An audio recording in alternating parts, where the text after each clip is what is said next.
Last episode, we constructed the Cherry Grove module, finally capping off our Dripstone Cave module and completing this corner of the display. It also featured our very first custom decal. Today I intend to take on a module that I suspect has been highly anticipated, which is the player base. In addition to it being a player base module, we will also make an expansion to our village and even connect the Mesa Badlands into the main display. There's no time to waste, so let's get to it. Today's module will fill in a 1 by 1.5 chunk space. For reference, that's the same footprint as the Flower Forest.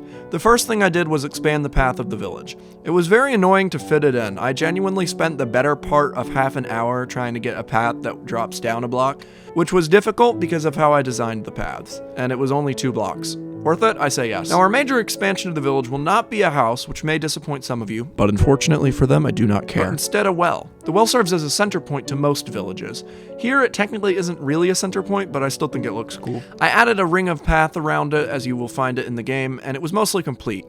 What it still lacked was the bell, a block that was really hard to fit into a proper cube-sized space. It was so difficult that I couldn't find any to scale designs online, so I had to make my own. This was the best I felt I could do, and honestly it does read as a bell, so that's something. To finish up this half of the module, I transitioned it into a desert biome, with some more of that olive green grass that we saw in the episode 7 acacia biome. Now it's time to prepare the space for our player base.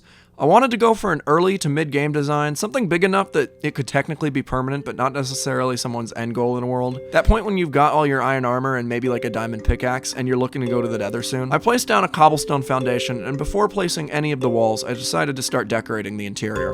It was kind of difficult to fit everything I needed to. I put 4 chests in here, which I felt was enough for a player at this point, as well as a furnace and a crafting table and an anvil.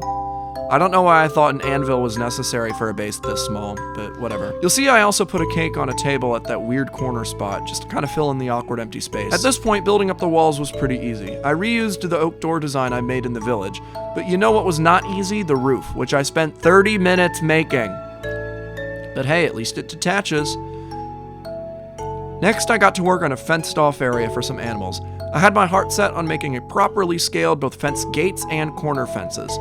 I came up with a perfect corner fence design, and I was very proud of it. Although it can't be tiled off on the top, it fits perfectly in the spot otherwise, as you can easily cover up that stud with a torch. The fence gate looks fine. It doesn't actually open, but it kind of reads as one, so I'm okay with that. I quickly vegetated all around, and then I realized that I don't want to put more of those stupid pigs or cows or sheep in that pen. I decided to make a horse instead, a highly underrated form of early game transportation. Stud.io doesn't have the horse mold, so I handcrafted one using recolored turtle eye pieces. You know, it looks a little cursed, but it's not weird enough to keep refining it, so I decided to just keep it. But I had one last thought. Who the heck lives here? It can't possibly be Steve because he just spawned in.